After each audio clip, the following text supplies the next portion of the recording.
Iran और UAE के दरमियान मामला खतरनाक हद तक खराब हो चुके हैं और स्ट्रेट ऑफ हॉर्मुज के उस पार यूएई के इक़दामात को ईरान किस तरह चैलेंज कर रहा है और यूएई ईरान के खिलाफ इस हवाले से क्या इक़दामात ले रहा है, आज की इस वीडियो में हम जिक्र करेंगे। हम देखेंगे स्ट्रेट ऑफ हॉर्मुज में फ्रेश टेंशंस, यूएस मिलिट्री का प्रोजेक्ट फ्रीडम और ईरान के उसको काउंटर करने के हवाले से इक़दामात। इस सारी सूरत हाल में पाकिस्तान का किरदार और जो बाकी जीसीसी ममालिक हैं वो इस सिचुएशन को कैसे देख रहे हैं, आज की इस वीडियो में हम जानने की कोशिश करेंगे। और ईरान के फॉरेन मिनिस्टर ने अमेरिका के साथ साथ यूएई को भी धमकी लगा दी है और उनके मुताबिक project freedom is a project deadlock.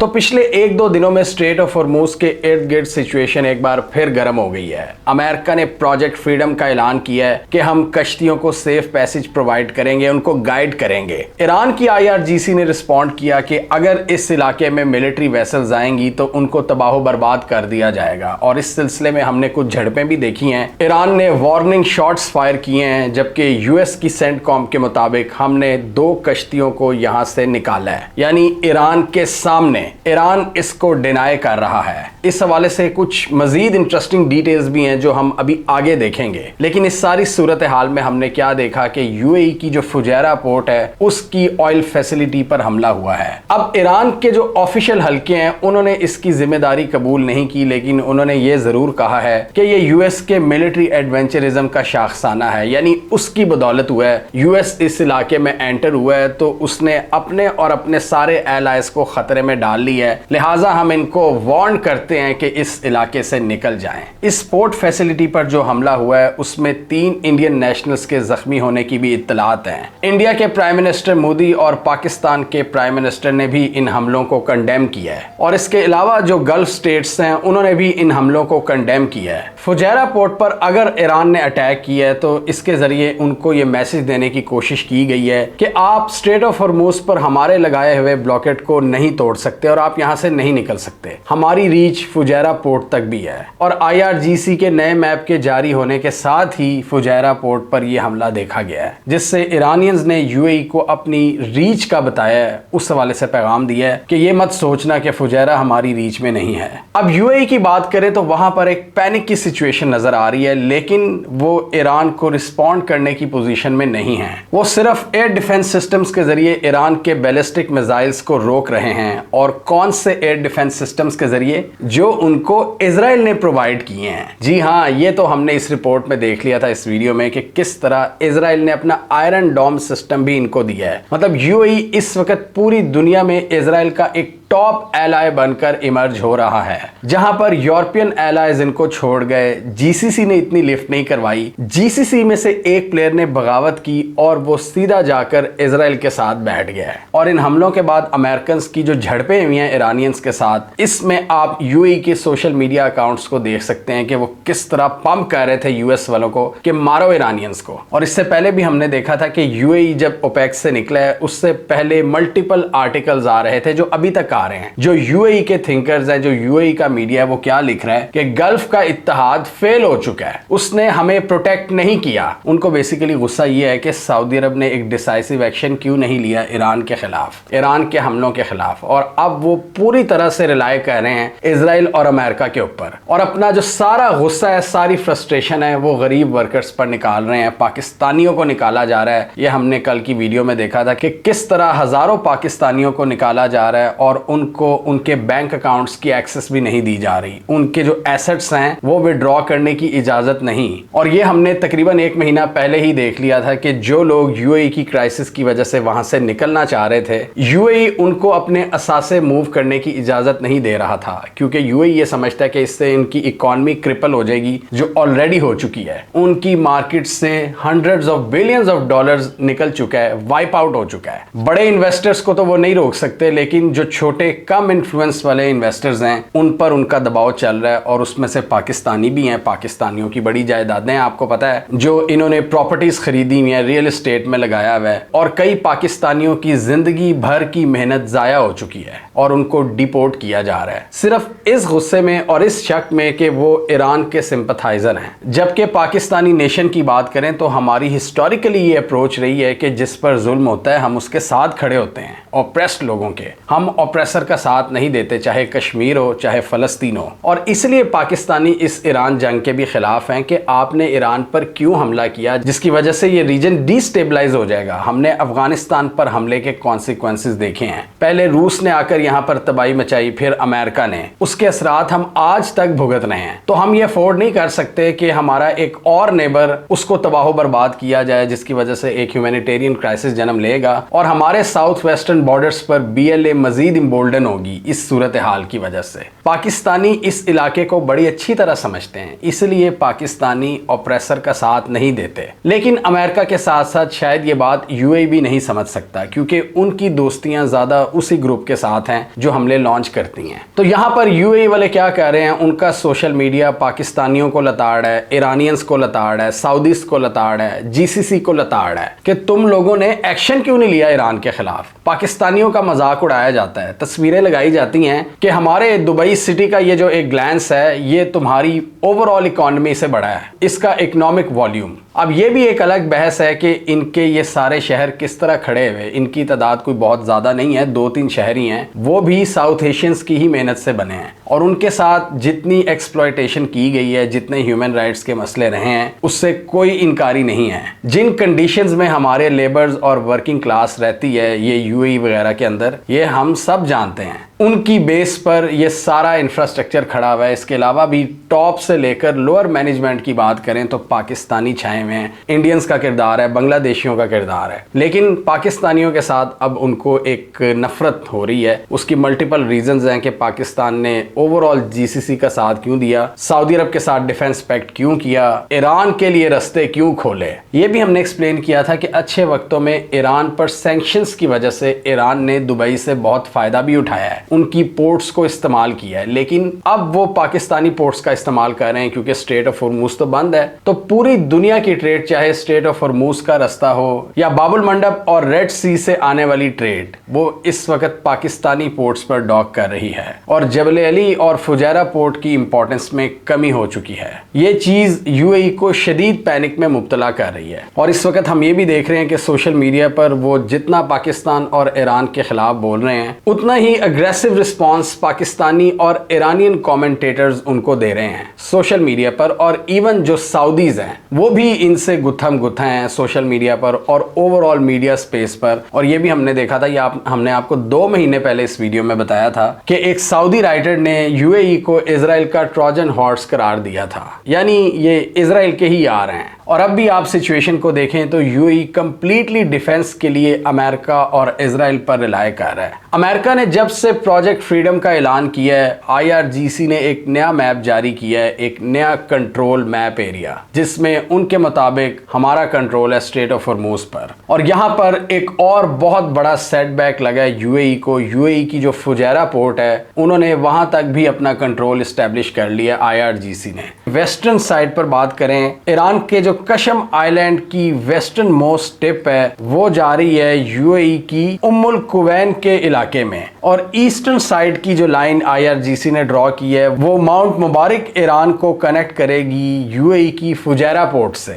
हमने इस वीडियो में देखा था कि UAE की ओपेक छोड़ने के पीछे क्या फिलॉसफी थी कि अब हम ज्यादा से ज्यादा ऑयल पंप करेंगे, क्योंकि ओपेक में सऊदी अरब ने लिमिट लगाई हुई थी। UAE उस लिमिट को पार करना चाहता है कि हमने ज्यादा ऑयल पंप करके ज्यादा रेवेन्यू कमाना है। तो उसके लिए उन्होंने कहा था कि हम स्ट्रेट ऑफ हॉर्मूज का जो ब्लॉकेड है उसको तोड़ने की एबिलिटी रखते हैं फुजैरा पोर्ट के जरिए। वो ईस्टर्न साइड पर है, वो स्ट्रेट ऑफ हॉर्मूज के अंदर नहीं आती। लेकिन अब जो IRGC का नया मैप जारी हुआ है उसमें उन्होंने डिक्लेयर कर दी है कि फुजैरा पोर्ट भी ईरान के एरिया ऑफ कंट्रोल के अंडर आती है। यानी ईरान ने एक इफेक्टिव ब्लॉकेड लगा दिया है UAE की पोर्ट्स के ऊपर। अब UAE को अपनी ट्रेड को एग्जीक्यूट करने के लिए ईरान से अप्रूवल लेनी पड़ेगी, क्योंकि उनका तकरीबन सारा एरिया वेस्टर्न पोर्ट्स से लेकर नॉर्दर्न पोर्ट्स फिर ईस्टर्न पोर्ट्स सारी IRGC ने अपने एरिया ऑफ कंट्रोल में ले ली हैं।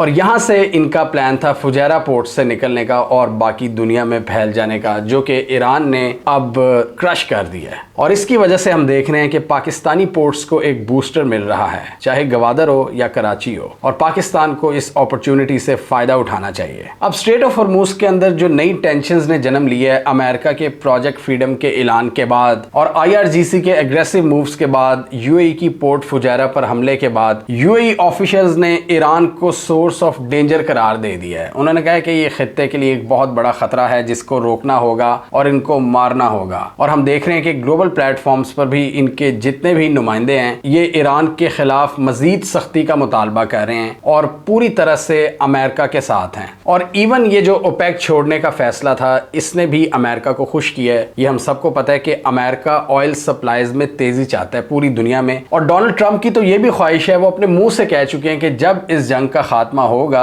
तो ऑयल $50 फी बैरल तक आ जाएगा और उसमें UAE इनकी मदद करेगा ज्यादा ऑयल पंप करके। लेकिन दूसरी तरफ ईरान क्या कह रहा है कि स्ट्रेट ऑफ हॉर्मूज पर हमने नई इक्वेशन सेट कर दी है जिसको कोई नहीं चेंज कर सकता, ये प्री वॉर लेवल पर नहीं आएगी, सिचुएशन अब नॉर्मलाइज नहीं होगी, हम एक टैक्स वसूल करेंगे और स्पेशली उन ममालिक से जो हमारे खिलाफ अग्रेसर हैं। ईरान का क्लियर मौकफ है कि ये जो अरब ममालिक हैं ये अमेरिकन को अपनी बेसिस देना बंद कर दें। और UAE का तो हमने देखा है कि ना सिर्फ वहां पर अमेरिकन मिलिट्री बेसिस हैं बल्कि और बहुत सा इंफ्रास्ट्रक्चर है, इनके सेफ हाउसेज हैं, इनके डेटा सेंटर्स हैं, मोसाद के एजेंट्स वहां पर काम करते हैं। तो इसलिए हमने देखा है कि वहां की बिल्डिंग्स पर भी हमले हुए हैं ईरान की जानिब से। और UAE की इस पॉलिसी की वजह से उनको अभी तक कोई खास फायदा नहीं हो रहा और बहुत से एनालिस्ट के मुताबिक ये इनका जियोपॉलिटिकल डिजास्टर है, जो कि ये GCC अपने पुराने दोस्तों को भी छोड़े हैं, पाकिस्तान से भी एक टेंशन की फिजा को जन्म दे रहे हैं और ईरान से भी कन्फ्रंट कर रहे हैं। हालांकि उनके पास कोई खास ऑफेंसिव कैपेबिलिटीज नहीं, सारा दारोमदार अमेरिका या इजराइल पर ही है। और UAE ने अभी तक जितने भी इकदाम किए हैं वहां पर उनको शिकस्ती हुई है या स्ट्रेटेजिक लॉसेज हुए हैं। चाहे आप यमन में देख लें, आप सोमालिया में देख लें, आप ईरान के केस में देख लें, इजराइल के साथ दोस्ती में देख लें, ओपेक से निकलने का फैसला देख लें, GCC को लताड़ने का फैसला देख लें, इनको कहीं फायदा नहीं मिल रहा। और इवन US के एनालिस्ट कह रहे हैं कि UAE एक विशियस साइकिल में फंस चुका है, जिससे हमें यह भी पता चलता है कि इनकी जो सारी शान शौकत थी, ये बड़ी बड़ी इमारतें थी, ये सारा स्ट्रक्चर बड़ी वीक फाउंडेशंस पर खड़ा था, कोई सब्सटेंशियल स्ट्रेंथ नहीं थी इसके पीछे। यानी अपना कोई मजबूत दिफा नहीं, अपनी पॉपुलेशन भी बहुत कम, और सारी तरक्की भी जो हुई है वो दूसरों के बल पर हुई है। साउथ एशियन से मजदूरी करवाते हैं और गोरों को यहाँ पर सारा सिस्टम हाथ में थमा देते हैं, उनको CEOs बना देते हैं और खुद तेल के पैसों पर एंजॉय करके आराम से पीछे बैठ जाते हैं, या वो पैसा जो ये टैक्स हेवन के जरिए बनाते हैं। पूरी दुनिया के इन्वेस्टर्स का पैसा जो इनके बैंकों में आता है और इनको कोई टेंशन नहीं होती कि वो पैसा ब्लैक है या वाइट है, हर तरह का पैसा आता है। और एक सेफ हेवन बन चुका था UAE इन बड़ी मछलियों के लिए, और वो सिस्टम अब टूट रहा है। द वाइट साइड एक ऐसा एग्जाम्पलरी प्लेटफॉर्म है जिसने आज तक कंटेंट के हवाले से किसी से डिक्टेशन नहीं ली। बमुश्किल 2 से 3 पेड कैंपेन्स की हैं और वो भी नॉन पॉलिटिकल। और इसके अलावा हम सारी रिसर्च, सारा डेटा खुद प्रोड्यूस करते हैं और कोशिश करते हैं कि बेस्ट इंफॉर्मेशन अपने व्यूअर्स तक पहुंचाएं, क्योंकि ये एक बहुत बड़ी जिम्मेदारी है हम पर। हम पाकिस्तान में इंडिपेंडेंट मीडिया की असल शक्ल हैं। हम किसी से डायरेक्शन नहीं लेते बल्कि अपनी डायरेक्शन खुद बनाते हैं। हमें भारत ने भी बैन किया है और पाकिस्तान में भी मीडिया के हालात कुछ साजगार नहीं, और बाज़ औक़ात हमें इसी वजह से एहतियात बरतनी पड़ती है। हमारे इस इंडिपेंडेंट काम को सपोर्ट करने के लिए आप हमें पेट्रियन पर फाइनेंशियली सपोर्ट कर सकते हैं, और जो हमें करंटली सपोर्ट कर रहे हैं उनका बहुत बहुत शुक्रिया। हमारे बड़े भाइयों की तादाद अभी थोड़ी है, लेकिन इनकी यही सपोर्ट हमारे लिए बहुत मैटर करती है। हमें पेट्रियन पर आप इस लिंक पर जाकर सपोर्ट कर सकते हैं। हम हुकूमतों के हर गलत एक्शन को क्रिटिसाइज करते हैं और सिस्टम की जो नाकामियां हैं उसको हाईलाइट करते रहते हैं, लेकिन हमारा जो एक रीजनल नैरेटिव है उसको भी दुनिया के सामने रखते हैं, यानी बताते हैं दुनिया को कि हम रीजन की आवाज़ हैं, हम पाकिस्तान की आवाज़ हैं। एक सही मानों में पाकिस्तानी आवाज़ जो कि पाकिस्तानी नैरेटिव दुनिया को दिखाती है, जिसमें हमारी कामयाबियां और चैलेंजेस दोनों शामिल होते हैं। और इस हवाले से ईरान के फॉरेन मिनिस्टर का एक बड़ा मानाखेज बयान आया है। उन्होंने कहा है कि टॉक्स चल रही हैं पाकिस्तान की ग्रेशियस एफर्ट्स के साथ। और अमेरिका को इस पूरे प्रोसेस में मोहतात रहना होगा उन इल विशर्स से जो इस प्रोसेस को तबाह करना चाहते हैं। उनका इशारा इजराइल की जानिब था और आगे उन्होंने कहा कि सो शुड द यूएई, यानी यूएई को भी मोहतात रहना पड़ेगा। यूएई को भी उन्होंने वार्निंग दे दी है कि आप इल विशर्स का साथ ना दें, यानी इजराइल का साथ ना दें। Project freedom is project deadlock. अगर प्रोजेक्ट फ्रीडम अमेरिका जारी रखेगा तो इससे डेडलॉक क्रिएट होगा और ईरान कह रहा है कि हम पीछे नहीं हटेंगे। ये हम अप्रोच ईरान की तकरीबन पिछले 16-17 दिनों से देख रहे हैं कि जब तक यूएस का ये नेवल ब्लॉकेट खत्म नहीं होगा हम स्ट्रेट ऑफ हॉर्मुज़ को नहीं खोलेंगे। और ईरान ने इस वक्त कश्तियों की मूवमेंट को काफी हद तक रिस्ट्रिक्ट किया हुआ है और अमेरिका की ये ख्वाहिश है कि प्रोजेक्ट फ्रीडम के पहले फेज में हम अपनी कश्तियों को निकाले जो हमारे लिए सामान लेकर जा रही हैं। और अमेरिका ने क्लेम भी किया है कि हमने इनको छुड़वाया, जबकि ईरानियंस का कहना है कि ऐसा कुछ नहीं हुआ। मिलिट्री वेसल अगर कोई भी आएगी तो वो तबाह हो जाएगी। और ईरान के स्पीकर की जानिब से ये स्टेटमेंट आ गई है कि the new equation of the straight of Hormuz in the process of being solidified. The security of shipping and energy transit has been jeopardized by the United States and its allies through the violation of the ceasefire and the imposition of a blockade. Of course, their evil will diminish.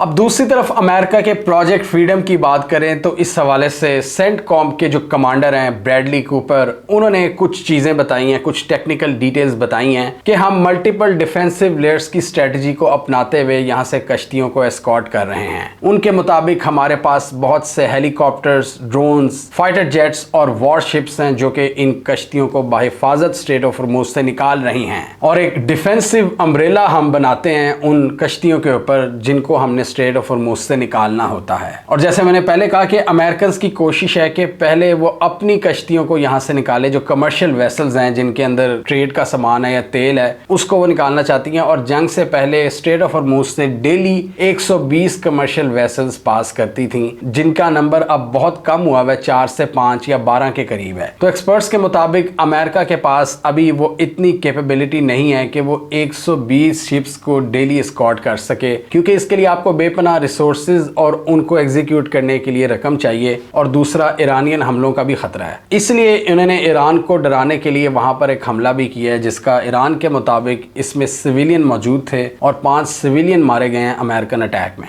और यहाँ American ने यह भी claim किया है कि हमने Iran की 6 छोटी कश्तियों को डुबोया है। IRGC की वो स्मॉल बोट्स जो इस इलाके में गश्त करती हैं और अपने कंट्रोल को सॉलिडिफाई करती हैं, अमेरिका के मुताबिक हमने उनको तबाह किया है। और अमेरिकन के मुताबिक हम अपने डिफेंसिव मिशंस को इसी तरह कैरी करते रहेंगे स्ट्रेट ऑफ हॉर्मुज़ के अंदर। और इसलिए ईरान ने एक मैसेज दिया है यूएई की फुजैरा पोर्ट पर हमला करके कि इस पूरे प्रोसेस में आप सब एक दूसरे को फैसिलिटेट करते हो, लिहाजा आप भी हमारा टारगेट हो। जो भी अमेरिका का साथ देगा वो हमारे हमले फेस करेगा। और इवन उन्होंने अमेरिकन पर भी वार्निंग शॉट्स फायर किए हैं। और कुछ जगहों पर यह भी इतलात आई है कि यूएस की कश्तियों को भी ये मिसाइल लगे हैं, जबकि यूएस ने डिनाई किया है। इस वक्त हम बाकी गल्फ स्टेट्स की बात करें तो वो इन हमलों को कंडेम तो कर रहे हैं, लेकिन उनकी ज़्यादा से ज़्यादा कोशिश है कि डिप्लोमेसी के ज़रिए ये मामला हल किया जाए। कतर और सऊदी अरब की बात करें तो वो इस वक्त इंटेंस डिप्लोमेसी में मसरूफ़ हैं और इस वक्त ये सारे अरब ममालिक देख चुके हैं कि यूएस की मिलिट्री बेसिस जो कि खुद अपना दिफा नहीं कर सकी, वो हमारा दिफा क्या करेंगी। सिचुएशन बहुत क्रिटिकल हो चुकी है और इस वक्त अमेरिका एक रिलायबल सिक्योरिटी गारंटर नहीं रहा इस रीजन का। और इसलिए यूएई अब इजराइल से मदद ले रहा है उनके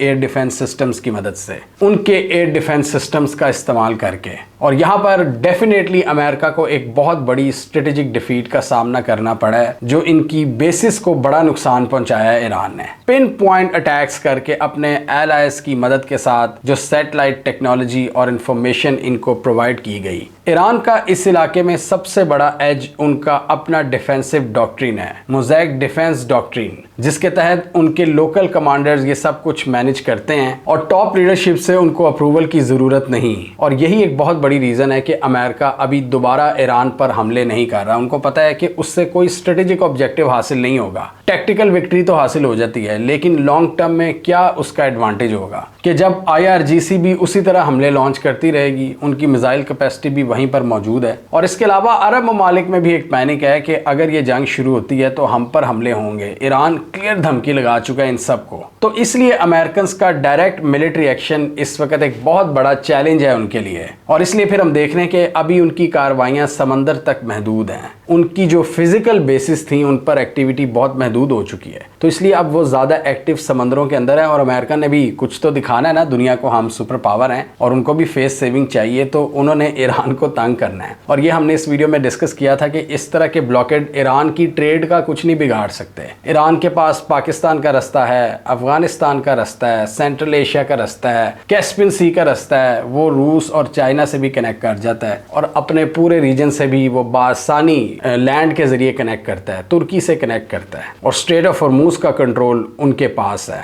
ये ईरान को एज है, और ये हम आपको कई वीडियोस से बता रहे हैं। स्ट्रेट ऑफ हॉर्मूज पर इंटेंशंस की वजह से पूरी दुनिया की जो ऑयल मार्केट है वो इस वक्त शदीद नुकसान में है। पाकिस्तान में आम कंज्यूमर को इसका खमियाजा सबसे ज्यादा भुगतना पड़ रहा है, और इसके अलावा भी ईस्ट एशिया में बहुत से मुल्कों को चैलेंजेस का सामना है। ईरान के मुताबिक हमारी बातचीत चल रही है और इस पूरे प्रोसेस का सिर्फ पॉलिटिकल सोल्यूशन ही निकलेगा। उन्होंने क्लियरली कह दिया कि there is no military solution to a political crisis, और अमेरिका को इस सेंसिटिव एरिया में अपना मिलिट्री एडवेंचरिज्म बंद करना होगा, नहीं तो फिर हम भी कार्रवाई के लिए तैयार हैं। हमें कमेंट सेक्शन में बताइए आपके ख्याल में अमेरिका का ये प्रोजेक्ट फ्रीडम, जिसमें इन्होंने कमर्शियल शिप्स को एस्कॉर्ट करना है, क्या ये कामयाब हो जाएगा, या इस वजह से ईरान के साथ इनकी एक नई झड़प अब यकीनी हो चुकी है, जिसकी कुछ झलकियां हमें पिछले 24 घंटों में भी नजर आई हैं। आप क्या समझते हैं? कमेंट कीजिए। इसके अलावा हमारा यूट्यूब चैनल सब्सक्राइब करना, साथ ही वो बेल आइकॉन भी दबा लें, ताकि वो स्टोरीज दुनिया भर से, पाकिस्तान से, जिनकी मेन स्ट्रीम मीडिया पर प्रॉपर कवरेज नहीं होती, हमारे प्लेटफॉर्म के थ्रू आप तक टाइम पर पहुंच जाएं।